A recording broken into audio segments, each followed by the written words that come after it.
Thank you for listening to Live the Dream Media.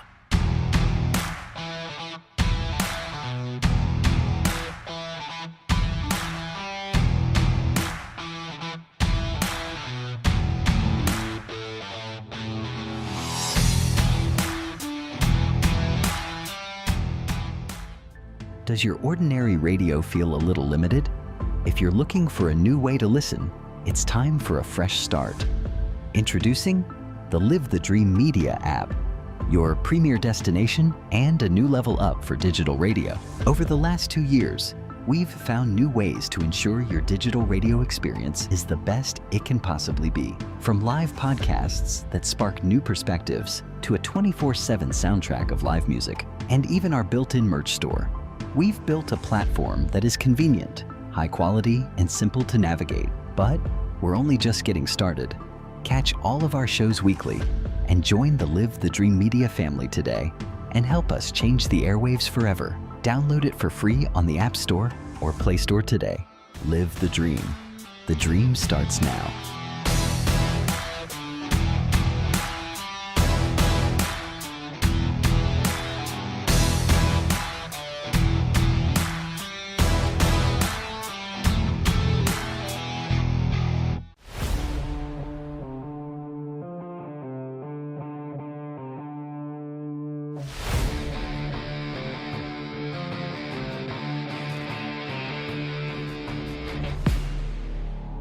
Your favorite radio just got bigger, bolder, and better connected.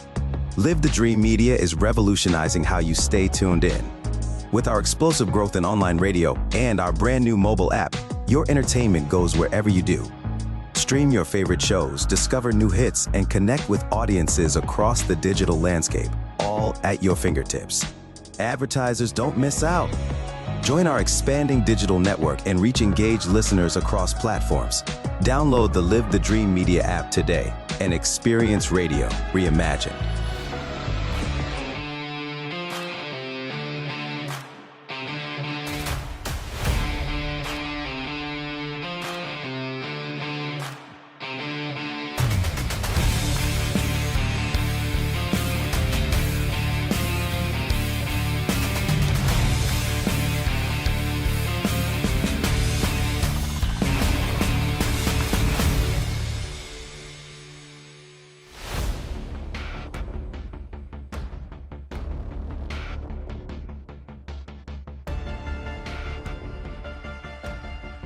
Hey everybody, it's Chris. Hey, it's David Samarano. Hey guys, it's Clint Peak over here. Hi, I'm Blair Lametti Mathias. And I'm Summer Smeaton. Hey, I'm Ron Arenas. And I'm Will Pena. Hey guys, I'm Mike Curry. And I'm Mike Bader. Hi there, I'm Bruce Ash. Hi, Ed Wilkinson here. Hi, this is Bob Elliott. We are Live the Dream Media. Watch and listen to all of our shows Monday through Friday, only on the Live the Dream Media Network. Good morning, everyone. Welcome to Southwest Flavor. Happy Thursday to you. We have a great show for you today, and I've got Cowboy Tilley here co-hosting with us. Hey. Turn this up just a little bit. Can't hear myself. There we go. Yeah, I'm here. Hey. And our first guest is Luke Arenas from Picture Rocks Cooling, Heating, and Plumbing. Good morning. Good morning. How you guys doing? Good, good. How you doing? Doing good. Doing good working. It's the summer. Yeah. It's been busy. Yeah. This is your time. Oh yeah, absolutely. June was a lot bigger of a month than May. It was a lot hotter in June than May. Yeah. So it's definitely a lot more busy than the June and May, and but it's good. Busy's good. Busy's very good. Yeah. That's what keeps the trucks rolling out there. Oh, absolutely. Yeah. Keeps Dad's smiling face going, it too. It does, yeah. It helps allow me to be in this chair. Yeah? Yeah.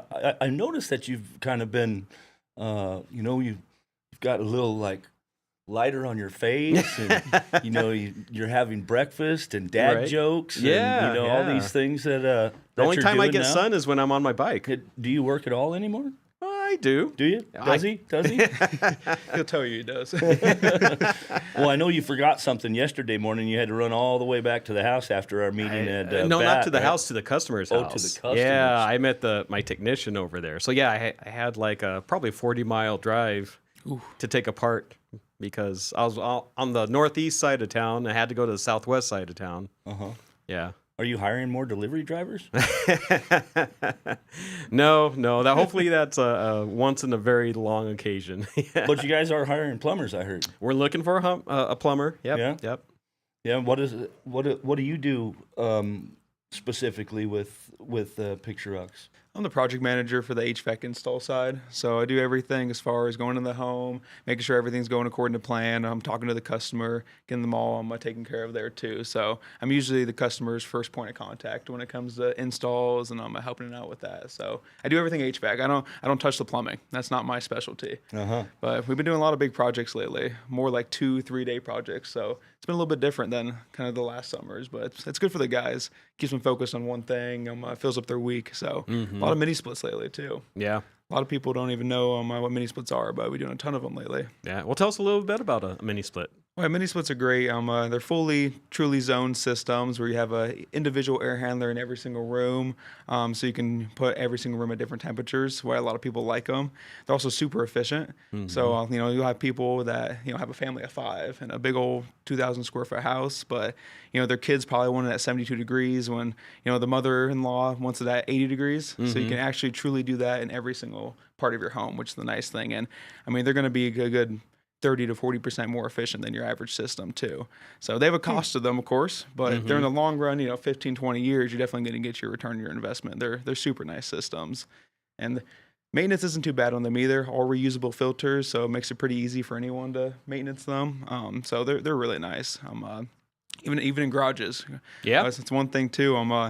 A lot of people don't know you can put mini splits in your garages. A lot of people have gyms, workshops, and they're just sticking it out in the heat. Yeah. It's a good way to invest in your body there too. Having a mini split, get some workouts in, get a little workshop going. So sure, you can always look into those too. Yeah. There's a lot of people that work in the garage. They have their wood shops, or they're working on their cars, or and like you said, they have a gym in there. So and they're just sweating bullets right now. Yeah. So you speak of efficiency. So say like an average 5-ton unit that goes on top of a house, or a heat pump that partially part on the ground and part inside the house. If it's like a 3-bedroom house, and then you've got a living room and kitchen den and that, so you would split that between 5 mini splits, I guess, then? And yeah, usually depending on the home, every home's a little different when it comes to mini splits. They're really custom, but usually we're doing like a lot of 5 zones lately. So like 3-bedroom houses, you'll do one like in like a living room or like a dining room, and then you do one in every single room. So each room does have its own mini split, and then usually those bigger rooms can either have 1 or 2 that kind of share that whole space right there. And they're really nice at circulating airflow too. A lot of people don't like stale air, so they're always kind of running, getting circulating air throughout the house, and keeps a lot of people a lot more comfortable. It kind of keeps that temperature constant as well in the house. Yeah, my wife always likes a fan running in every single room. But like in terms of the efficiency, so would that 5-ton unit would it cost more to run that unit than it would the 5 different units throughout the house? Yeah, believe it or not, it actually would with your bigger system. It depends. You do have really high efficient, like big systems out there that can be just as efficient. But one thing to think about when you're going ductless with a mini split is your air doesn't have to travel through the ductwork. So it's just constant straight air directly into your home. So there's no duct loss. It is the most efficient as far as, systems can be. One thing I always tell my customers, because we do a lot in manufactured homes out in Picture Rocks, and my install manager, he had a package unit in his house, and it worked okay, but he was spending $400 or $500 in electricity bill. He went all mini splits and almost cuts it in half as far as electricity bills. So they're just so much more efficient. And we do them a lot in the manufactured homes too, because a lot of people come in. They have the scenario where the dogs are laying on the ductwork. They have rats under there chewing up ductwork, and it's like we can replace it, but there's a good chance. Let's say something gets down there and tears it up, and again, a year, 2 years down the road. So sure, or even a month. Even a month. Your dog can get down there. We've had a lot of scenarios where dogs gets down there. We replace. And the return air?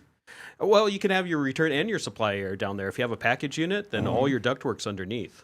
Yeah. Absolutely. Yeah, a lot of people look the package unit route, but when they look the 2 prices together, it's pretty much the same price to go from like a split to package to a mini split. So it's darn. It's also so much more efficient.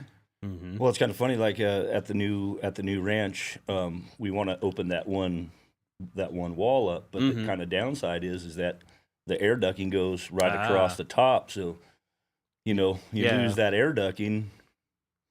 Right. And open the roof up the way, up to the rest of the roof. Right, because you have that soffit like in a there. step down, Yeah, yeah. Well, maybe we should talk. We're not quite ready for it yet. I got to raise some more money, but maybe eventually we can talk about that, because I think our unit's pretty old, right, Ron? It's It's not new. It's pretty old. Sure. Yeah. We've been duct taping and baling wire and just doing everything to keep it running, but thank the Lord, it's still going. It's still holding together. Cross fingers. Right. So, Luke, what would a customer expect? So, someone calls in and says, "Hey, we're in need of a new air conditioner. We want to get our options or whatever." What would they expect once they set up that appointment? Usually, our visit's going to last anywhere from about 60 to 90 minutes in total. We like to be as thorough as possible. So, first thing we do is we do like a little survey with the customer, talk about their home, what their needs are, what they're already experiencing, poor or good with their current system. After that, we'll do a full site survey, take a look at their equipment, electrical, refrigerant lines, the ductwork, make sure everything's either good, or if it does need some modifications, let them know. We'll do a heat load calculation, make sure the system is 100% properly sized for their specific space. But then after that, of course, talk about the efficiency, our install process, go over all those different questions. I mean, I can spend as many as 2-3 hours in a home just because some people have some questions, which is perfectly okay. So I always tell my customers the whole visit's for you. So ask me a million questions while you're there during that day, and it's completely okay. So as long as the air conditioning's working, right? Yeah. I had a customer yesterday where he was still kind of deciding if he wanted to go with a new system, and then it finally went out. So that day, like 2 hours later, I had to bring him 2 portable systems so he can just survive the week. Right. Because we're booked out till next week. So even stuff like that, we can always offer like portables if you're struggling, got a couple kids in the house, just so you guys can survive until the next week does come. That's awesome. Yeah. Well, speaking of that, like I know you guys do a lot of like maintenance service for these units and things like that. And I just saw on the news the other day that some other AC unit companies are putting the services on hold to do the larger installations and more important jobs that they have. Yeah. Because of the heat. Are you guys facing some of that same stuff right now? Yeah, what we try to have our regular customers do is we try to have them start doing maintenance like after April 15th. So kind of April 15th through May 30th, we try to get all of our maintenance out of the way. And that way they're ready for the summer. But then during the summer when it's over 100 degrees, then we're just responding to demand calls, which is, no cool calls really.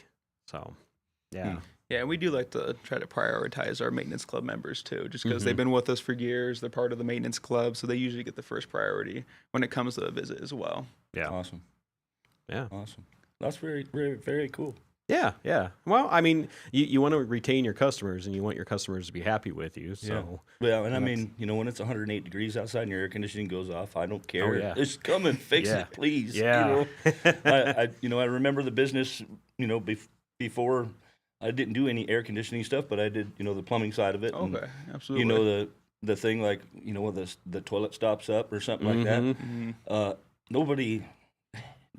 Nobody really wants to know why. They just want it fixed. Yeah, fixed fast, right? Right. Get this stuff out of here. Yeah, if your sewer's backing up, you just want someone in that house to fix it. Yep. Like right now. Yeah. And I, yesterday it was hot. It was 108 degrees, and that air conditioning feels really good when you walk inside. And oh, thank goodness, Yeah. I couldn't imagine a lot of those places back east that are feeling that heat wave blow over there from here. They don't have any air conditioning units. Right. Is that something that Picture Rocks Heating and Cooling is looking at? Maybe expanding to going the out east or any of that? No. It's a little too far out there. Yeah. It's crazy because a lot of our customers, they're just so appreciative that we can get there as soon as we can. Like a lot of my calls too. I'll get a call saying like, hey, someone just called in. I'll be there within a couple hours, and they're just so surprised. They're so surprised. And I mean, it goes a long way too. I mean, just knowing that they have someone to call, someone that whenever they need anything, we're always there for them too. So I always let my customers know they have my number. I work 6 days a week. Whenever they need anything, even if it's on Sunday, they can shoot me a text and I'll get back to them. But I mean, responding to people goes a long way. Yes, there's still a lot of people that don't answer their phone calls. So that customer service is very huge in the service in the service industry. When you're doing that communication, I mean, I really love how you guys do it. Call in the morning to the dispatch. Dispatch puts it out to the guy that's going to do it, and then you receive a text. Hey, your plumber Jay is coming over. He's got a picture of his face, and it shows up. He's got his picture shirt on. Everything's professional. It's just top-notch service that you guys perform there. Well, thank you. Absolutely. We try our best. We do work a lot on it. I mean, we work on the communication and the training, and because we want our guys, we need our guys to be able to communicate with the customer. Not just walk in and grunt at them and take their tool bag to the unit. Because most scenarios you want to find out, you want to dig a little bit deeper. Right. What's going on? What caused it? Just because you don't have cooling right now, maybe you were having problems for the last couple weeks. Wasn't keeping up, or you heard some weird noises or whatever. So if you don't get those extra details in there, So I saw one of your competitors has some smart monitoring things on their air conditioning unit for that very thing. Are you guys using any of that stuff as well, or is that like an AI, or is that like a Wi-Fi thing that plugs in and gives you data? There's some on different the Wi-Fi things. A lot of your Wi-Fi thermostats will give you alerts, and you could have it so that it could alert the contractor and the customer. Say, hey, I haven't. It's set at like 74 degrees, and I've been running for 2 hours, and I haven't been able to reach 74 degrees. So it'll send out an alert. So something like that. Yeah. Well, I know Mount Lemmon, they're having kind of like their water shortage. Just being cautious and conscious of saving water, and they actually have these. I don't know if they're like RF monitors or valves that they install on like the cabins. And every single cabin up there, I believe, has one. And now they're starting to put them into houses. So if like you have a water leak and it's constant flow, it shuts it off. Yes. And it will not turn it back on until somebody comes and resets it, or like physically turns it back on. And so, a lot of insurance claims and damages. What do you think they're from? What's your largest amount from water loss? It's water damage, right? It's not storms or storms obviously damage, but it's more water loss. It's more water loss. Ice machines, refrigerators. I mean, I remember this from the plumbing business from years and years ago. Yeah, was just a constant thing where hey, my ice maker blew up and the whole house flooded. We were out of town. Yep. Your water heater, your washer. Yes.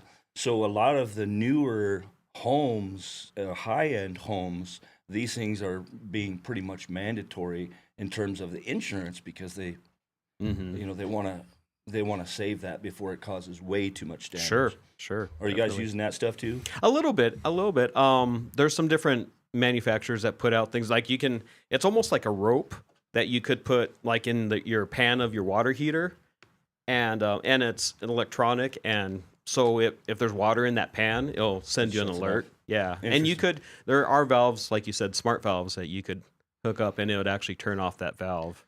Yeah, we do similar things for the HVAC systems too, like your secondary safety switches, your pan flow switches. I mean, if it's for the condensate, for the condensate. Believe it or not, I've seen too many holes in attic ceilings.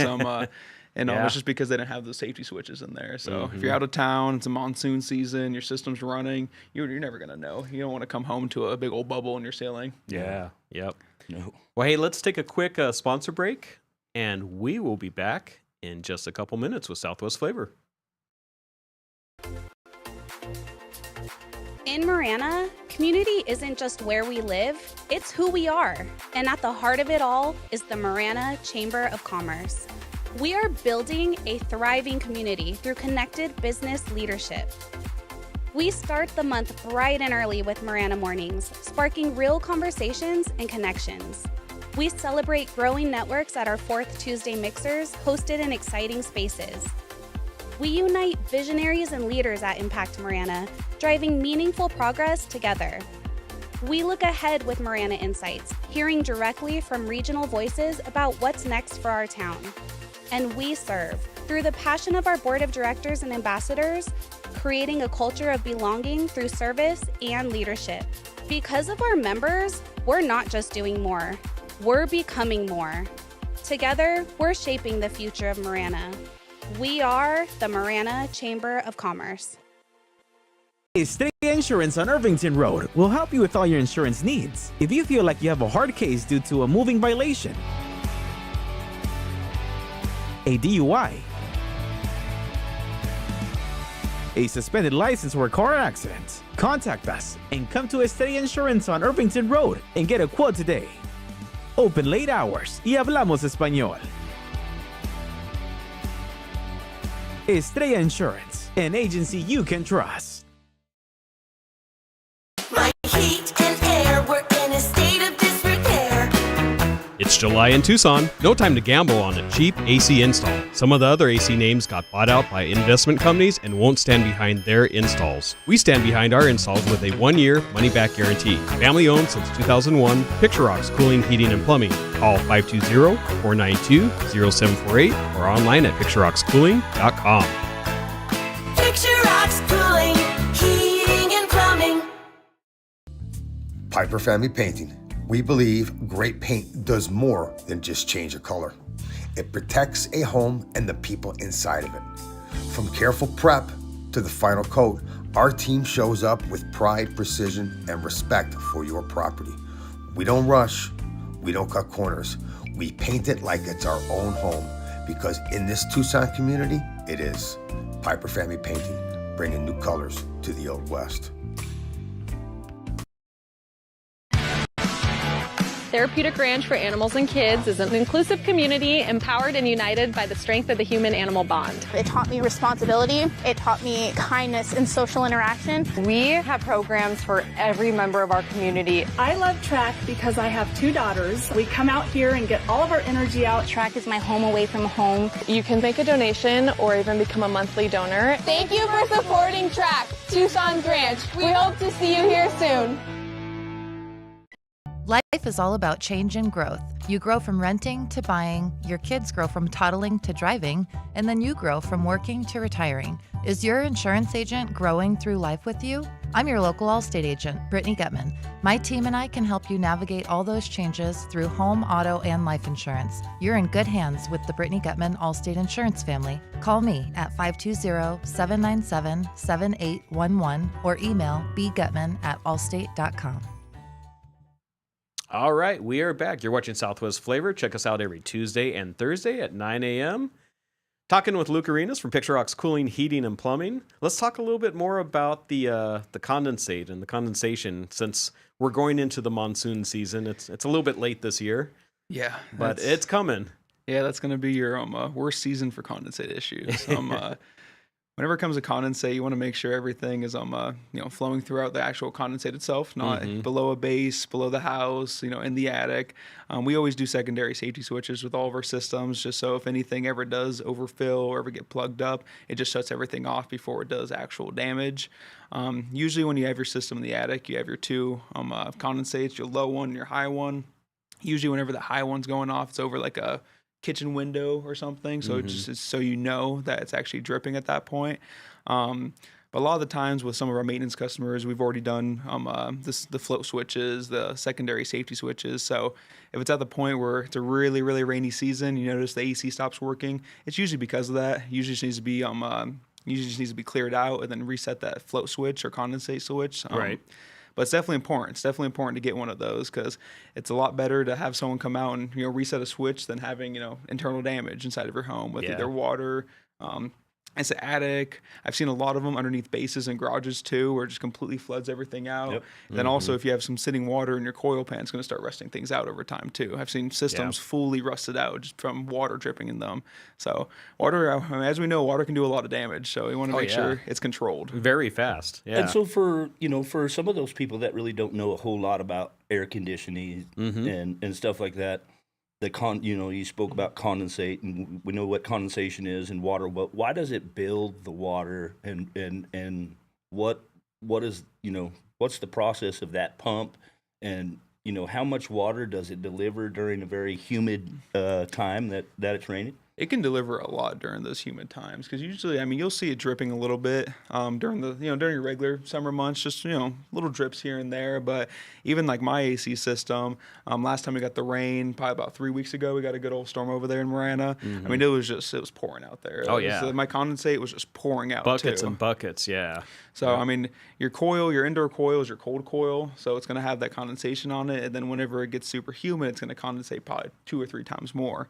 And then with that being said, if your coil is a little dirty, if it has some dust, debris on it, what it's going to do is going to have that water go across that coil, bring that dirt down, and then that's when it starts clogging up your condensate. So that's usually what happens. So, changing your filters is also one thing that's important with condensates, because that's what causes, of course, your condensate to actually get plugged up. So, making sure those filters are changed so your coil's not getting dirty, and then making sure everything is almost still flowing. One thing you can do as a homeowner too, if you notice it's just not flowing too much, you can even just get a shop vac. Get a shop vac, go wherever the little port is outside, put it up to it, and then just try to suck everything out of it too. That can always be a first resort for a homeowner, rather, until you get us out there and actually see what's going on. You can do a couple things like that just to see if you can save some money before you get the contractor out there. But once we go out there, usually have to blow things out, put the safety switches on there, then you're good to go after that. That's a very, very helpful tip right there that he just gave. That's great education right there for people. And basically what the unit is doing is it's sweating from the humidity, right? Yeah. So think of your cold can of soda. Right now when it's more humid outside, you get that cold can and you put it on your table and it just starts sweating instantly. Yeah. That's what your cold, indoor coil is doing. I'll be darned. Yeah. Yeah, and a lot of people, whenever they see water damage, the first thing they think of is plumbing. They would never even imagine from their HVAC system. Yeah, for sure. So they don't even know where to start sometimes. So, especially with the maintenances, even just getting a maintenance done, making sure, because we always do like a gallon of water in our condensates, make sure they're flowing before we leave. So, if we came out May, June, you shouldn't have any issues. July, August, whenever it actually does get a little bit more wet outside too. So, 2 questions. What is your maintenance thing for the year to maintain air conditioning? And then secondly, how often should a homeowner change the filter? You hear so many different information, and it's you don't know. And obviously our ranch environment's very extreme. It's dusty, it's dirty. What is that schedule? It depends on the home. Definitely just depends on the foot traffic within your home. I usually change my filters every 2 months or so, every 2-3 months, just because they don't get too dirty. But like your house, I know you guys they get a little dirtier faster because more doors are open. My mom likes to get fresh air inside the house, so she has some doors open. And dogs are coming in and out. Dogs are coming in and out too. So it definitely depends on what kind of foot traffic you have in your home. I'll go to some elderly ladies, and they barely leave their house, and they can get away with 3 or 4 or even 5 months without having to change that filter. But when you have your family of 5, family of 6, that's when you get a lot more foot traffic. Usually that's when you want to be religiously every single month. Yeah. If you're going to be on the safe side, every month's going to do it for you anyways. But if you want to be hey, you can kind of play it by ear a little bit, look at it, see what it's looking like every month or so. Like I said, I do mine about every 2 months, but it's a little bit different. And then for maintenance, we come out twice a year for the HVAC. So we'll come out during the spring, during the fall. The spring portion is just take a look at the actual cooling section of everything. Fall is going to be looking at the heating, make sure all the safeties are working, make sure everything's clean, make sure nothing's misfiring. And then we also do a whole home plumbing inspection. We usually do that during the summer. So it's one thing we always encourage our customers to do too, just to make sure we have another set of eyes on the HVAC system. And then all of our club membership customers too, they do get 20% off any repairs. And then they do get priority scheduling as well. And so how much is that membership? $195 for the year. $195 for the year. Yeah, that includes the entire year. So once your year's up, we'll ask you. We don't keep any cards on file. So if you're like, hey, I don't want to do it for one more year, we always ask you before, of course, you sign someone up. Mm-hmm. So you're not like locked in for the next 10 years or anything. It's just for that 1 year. Then we'll ask you when the time comes for that next year. Well, $195 is very reasonable. Yeah, just preventative maintenance. Yeah. That's very reasonable. And I mean, air conditioning units now to replace a 3-bedroom house is very expensive. 30 grand is it?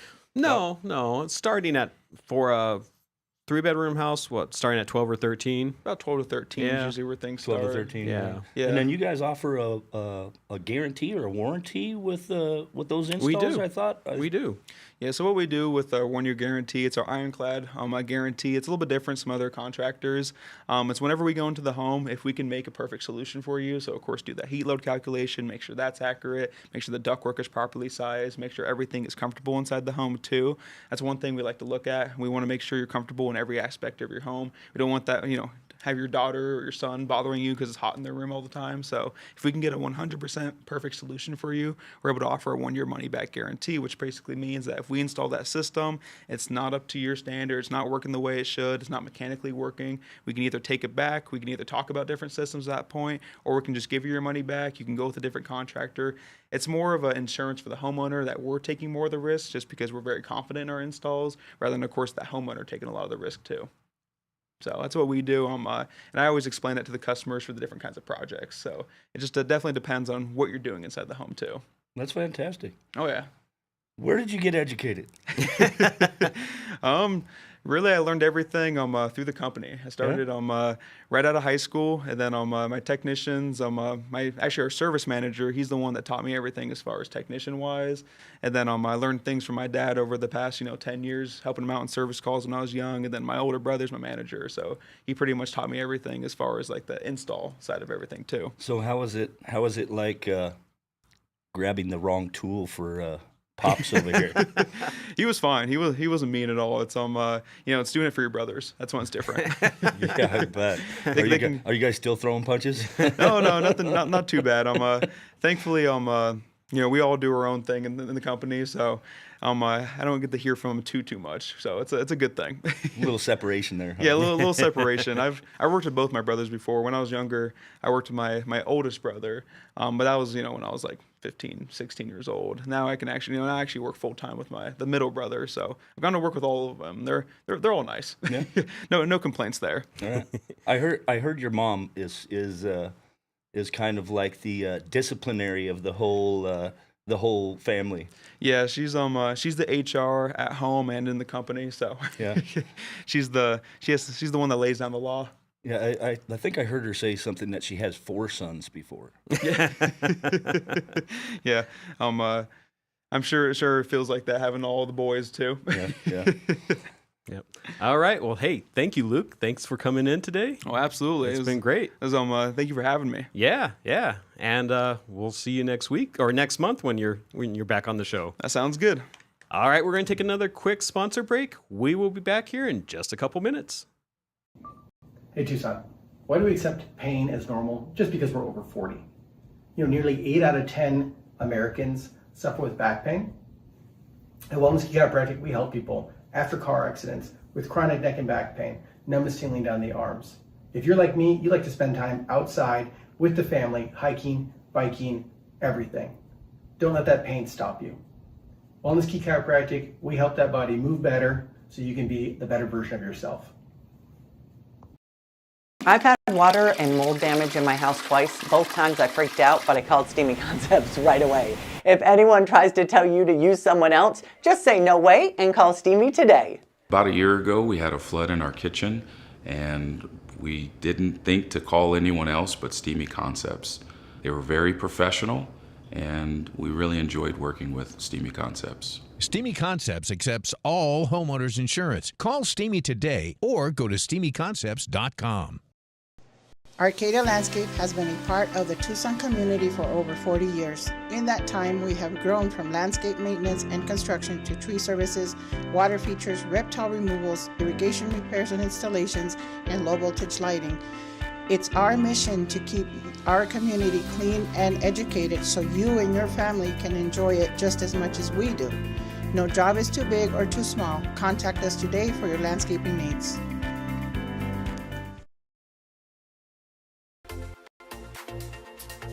In Marana, community isn't just where we live, it's who we are. And at the heart of it all is the Marana Chamber of Commerce. We are building a thriving community through connected business leadership. We start the month bright and early with Marana Mornings, sparking real conversations and connections.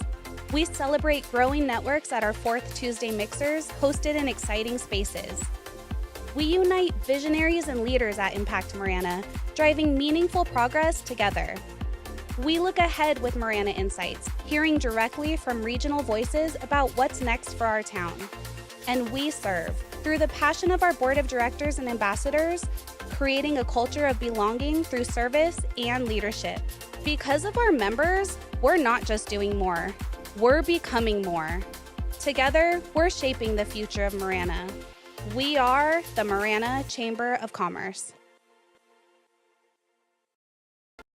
From the fields of wheat and cotton to the heart of our community, Marana was built on hard work and family values. Jon Post has farmed this land for years, built businesses, and served this community for decades.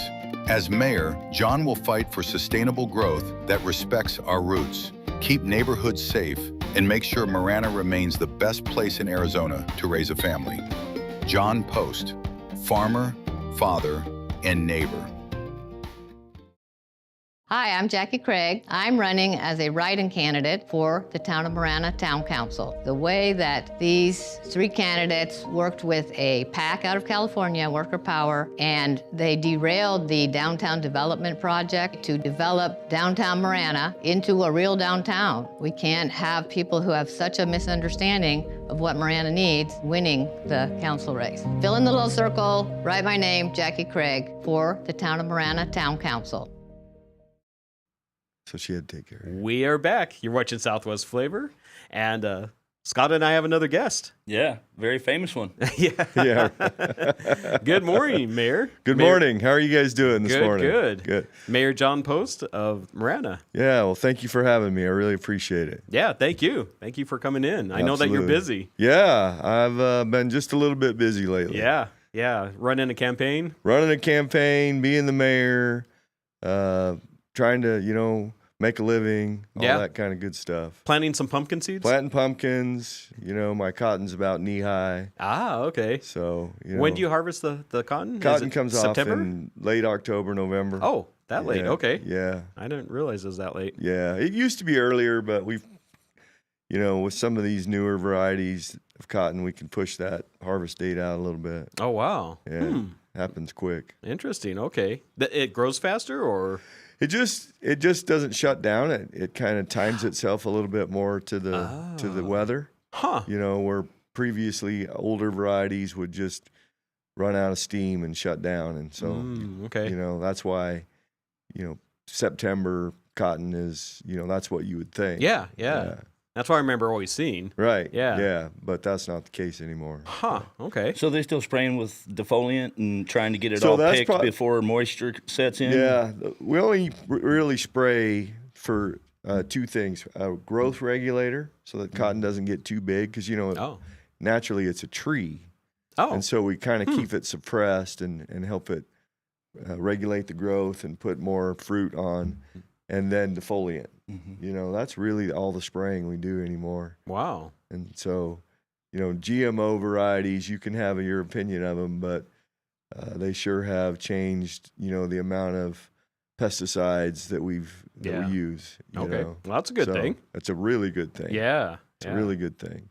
Definitely.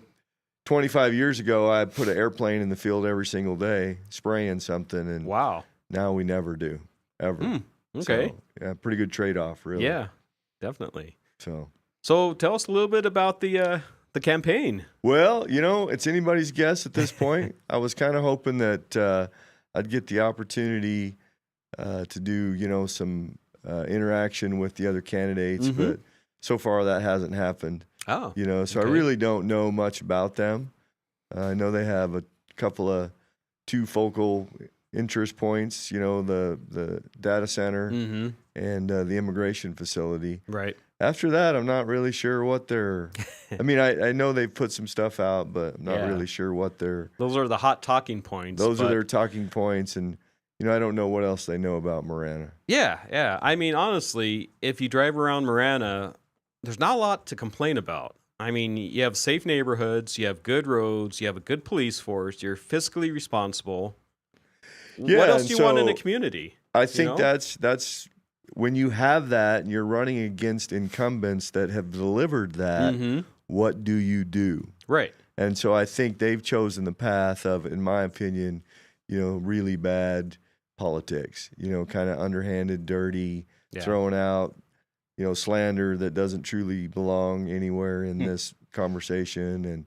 And then really making people scared about things that they don't understand, like data centers and immigration facilities, Right. I mean, that facility has been there for 30 plus years and it's going to be either a prison or an immigration facility. I mean, at this point, it's going to be something. Right. And so having that as a election issue, I think that's a red flag, fairly false situation. Like you said, it's been there for 30 years. I mean, I've had a lot of customers that have worked out there that live in Picture Rocks, Ever Valley, Marana. Yeah. So, and it's a federal issue, and so pushing it on to these the incumbent candidates is just all politics. Yeah. And that's kind of sad. Yeah. It is sad to bring that to a farming community for sure. Hey, I heard something about Marana Downs. Can you tell me something about that? So there's an individual that has been trying for a couple of years to put together a horse racing facility in Marana, and he had talked to me early on and asked me if I'd be interested in doing something that benefited both of us, both the pumpkin patch and horse racing community. And that farm is 400 acres, so there's quite a bit of room to have more than just one event over there. And sure. So, he's got a lot of work to do. I know there's a lot of things that we don't understand about, horse racing and gaming and stuff like that, but he's chopping away at it. He's working hard to get it done, and we'll see. I mean, the benefit to the community could be pretty good, and so I wish him the best of luck. But he's got a few things he's still got to get done. Right. So, I mean, he's talking, 1,500 jobs and oh wow, huge entertainment centers and restaurants, and it's pretty big. I mean, it looks pretty big. Yeah, equestrian events. I heard something about 1,200 stalls for horses or something like that. 1,200 stalls. Training stables, veterinary, a professional veterinary clinic. Which now U of A has the vet school here. Yeah. In the area, which they didn't have forever. And accredited now. Yeah, and it's accredited. Yeah, so. So he's got a few things that he's got to work through, and so I'm, hoping he can get through those things, and if he does, it's going to be pretty amazing for the community. Yeah, I love it. Yeah. So that would bring in quite a bit of tax revenue for you guys. I will be honest. I'm not sure how they tax gaming. I'm sure that the town would get a portion of that, but certainly, anything, ticket sales, entertainment, the town would certainly get revenue from that. Right. And then just being able to, produce jobs for people is big, right? Right. I mean, we certainly are short on jobs in our community. Well, short on people who want to work too. Yeah, both sides of that, right? Yeah. But having good jobs is about being able to pay those service industries to come out and do. If you don't have good jobs, you can't get your air conditioner fixed, you can't work on your house, you got to have good jobs. Yeah. That's the Kickstarter in a community. Yeah. Right? Yep. So where's the proposed site? Is it right next to the pumpkin patch is where it's going to go? Or? So it'd be part like in the farm of the pumpkin patch. It's it's big, and there's some area that's unused there, and he's gonna make that usable, haul in some material, and so he'll be. And then I have another farm next door to it, so if the pumpkin patch needs to move around or do something different. There's all kinds of opportunities, so it'd be neat. Yeah, it'd be really neat. I think it would be really good. It would. I think it'd be a good addition. And now that Rito Downs is, I don't think it's going to be coming back. I don't think it is. And it's small. It's not a big facility. That's true. Yeah, it's not. 30, 40 acres maybe, I'm guessing. Yeah. It's not very big. So having a farm of that size and fitting that in there isn't really a problem. But, one of the reasons that nobody's really talked about it is because this individual has been working diligently for a couple of years. There's been nothing really to talk about. It's just up to this point, it's been a concept that he's had to go out and make reality. Right. So it's like private money then? Yeah, he has money himself, and then he's getting some other revenue sources. I don't.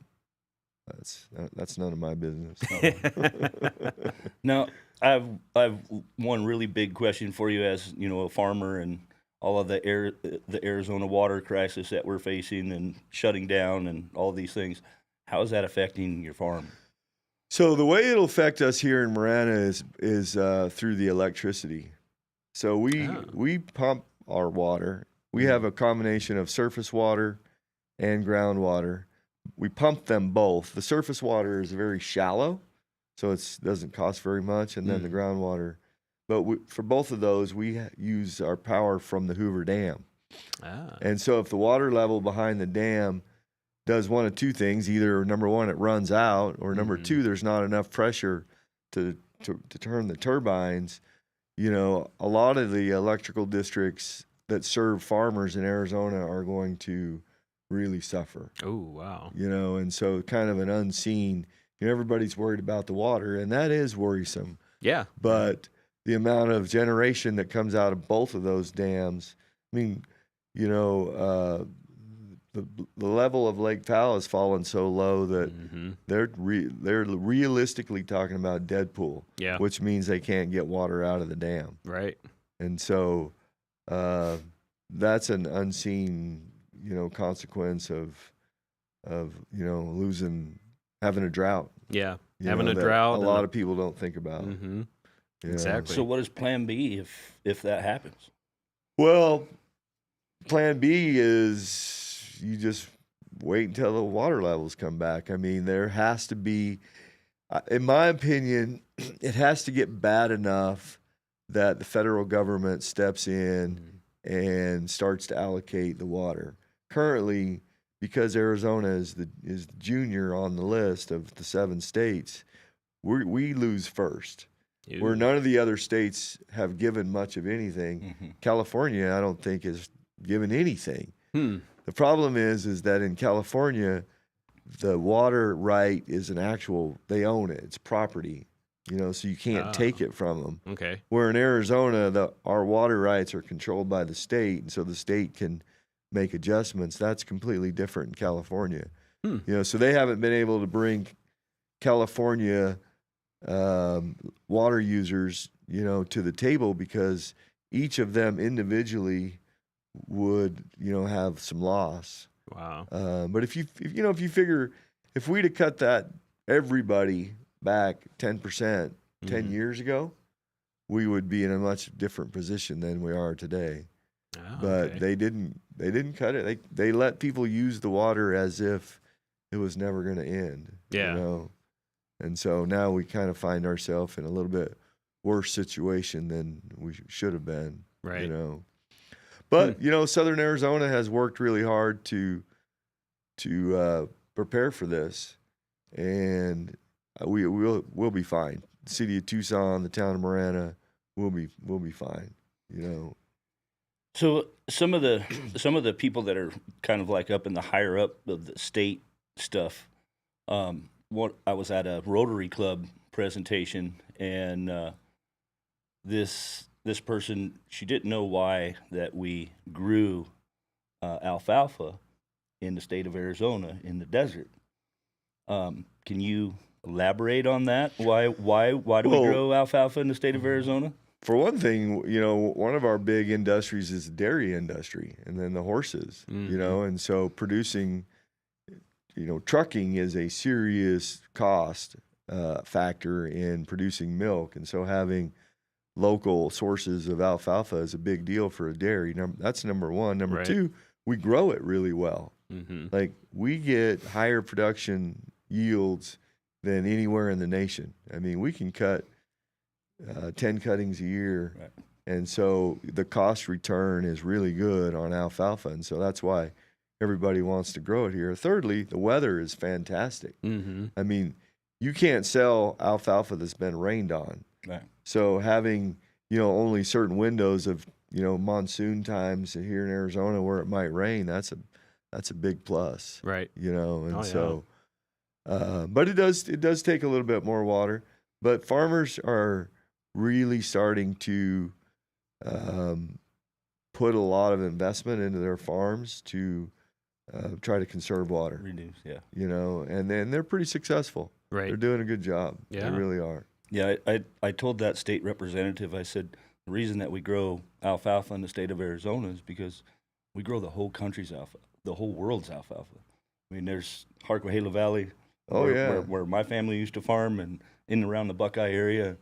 Now there was a big just industrial change over to the square bales, where they were putting them in shipping containers, putting them on the ships and shipping them overseas, Saudi Arabia, China, and different Saudi Arabia and China companies have bought up or leased land there in Harquahela Valley. I know one of our governor kind of dinged them for using so much water out there. They were sucking holes in the ground out there. Yeah, so that's an unregulated area. Some of those places are unregulated, so they don't have any limitation on what they can draw. And, they've been trying to change that, just like they've been doing down in, Wilcox area. That there's a massive dairy down there. I mean, just massive. And they've overdrafted the water table so badly down there that, a lot of residents have no water.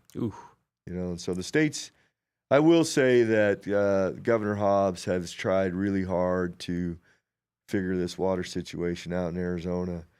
In fact, she had a building moratorium, I think last year. Really? Or the year before. She got sued over it and lost. But just the fact that she'd be willing to, tell developers, hey, you have to have a 100-year assured water supply or you're not building. They were just ignoring that. So there's a lot of residents that don't, a lot of developments in Metro Phoenix that really don't have a 100-year assured water supply. Wow. We're here in southern Arizona, we're not, especially Marana, we're good, we're covered. Very good. So talking about water, I mean, one of the hot topics with the data centers is the water usage. In Marana, it would be better for Marana if they did use water, because the irrigation district would sell them the water that they typically would use to grow a crop. So the irrigation district is losing a customer, right? And so it would be better for them to sell water to this to a data center, and then for the data center to turn around and clean that water to state standards and give it to the town of Marana, who would then recharge it and use it in their water portfolio. Okay. And so obviously they'd use a lot less electricity because they'd be water cooling and not air cooling. But that's not what's going to happen with these particular ones that they're all going air cooled instead of water cooled. But it still comes down to power. They've got to get the power. So commitments from power providers are one thing. Those power providers now they have to go out and build generation or do whatever it is they're going to do to supply put another that substation power. in or whatever. Well, just picture two different electrical companies, right? So Trico Electric, they're not going to piggyback a data center on their residential system. So they're essentially going to build an entirely new system to serve these loads. Wow. And so, you know, there's a lot to do. Yeah. You know, there's a lot to do, and who's to say that these, you know, in 4 or 5 years, if they get it done, what's going to happen? I mean, things are changing, technology's changing, the chip itself is changing. I mean, who knows what's going to happen? Yeah. You know, I think there's a lot of misinformed panic about data centers. I truly do. Yeah. You know, and it's easy to go online and somebody that acts like they know what they're talking about is telling a story of, you know, doom and gloom, and it scares everybody. Sure. You know? Yeah. And so, you know, it's just, it's tough. Yeah. So we have a couple minutes left. Tell us why everyone should vote for you. You know, I really want to do a lot of things. I've been, this last 2 years, I really focused on our infrastructure and jump-started, you know, our road system. We had a lot of work that we need to do on our road infrastructure, and so we had fallen behind a little bit. Mayor Honey, he'd like to do things a little bit differently. I'm a little bit more aggressive than he was, and so, you know, pushing on that's something I want to continue to do. I really, really want to start to continue to focus on bringing jobs to Marana. Nice. I feel like that's one of the most important areas that Marana needs to work on and that's a long-term strategy. It's not easy to bring jobs to, you know, your community and the right jobs. Yeah. Are you looking a little bit more of like industrial or? Well, what I think is happening and what I've been told is happening is that it's getting harder to do business in Phoenix Metro, you know, because there's so much growth taking place that they've slowed it down artificially a little bit. And so, you know, there's companies that are looking legitimately for new homes. And right now you're seeing that overflow move into Pinal County, Casa Grande, Eloy. But I think we can attract some of that to Marana. Okay, good. You know, and so I'm really excited about those possibilities. Yeah. You know, and I just want to continue to make sure that we have all the resources that our community needs. You know, and it's more than just water. You know, we talked about water, but, you know, it's making sure you have a great police department, keep your community safe. I mean, having a police department that can respond and has enough numbers to be visible in your community, you know, it really does a lot of things. And one of those things is it keeps your home value up. Right. You know, because keeping crime low is important. Yeah. And being proactive instead of reactive. Exactly. So you need those numbers. Yeah. Yeah. And so I want to make sure that I am there to continue to do that. And there's just a lot of things that you know, we're starting to, that are starting to come to fruition. You know, we've always said growth pays for growth. Yeah. And, you know, our budget this last year was $560 million. Our first budget was $47,000. Wow. So, but that number is proof that growth pays for growth. Sure. And now that money's going to all be started, you know, we're going to start, you know, doing those projects. Right. And so I'm excited for that. That's so awesome. Yeah. And then you know what? If you moved to Marana in the last 18 years and you love it and you love your community, there's 100% chance that I was involved in making Marana that community. You know, and so I want to continue to do that for my kids, my grandkids, your guys' you know, kids, grandkids. I have 2 kids that live in Gladden Farms. So they live up in Marana. And so it's important to continue that, you know, great place to live. Yep. You know, exactly. So, well, thank you. Yeah, thank you for coming on. Yeah. It's always a pleasure. Thank you very much. I appreciate it. Yeah. All right. That's another episode of Southwest Flavor.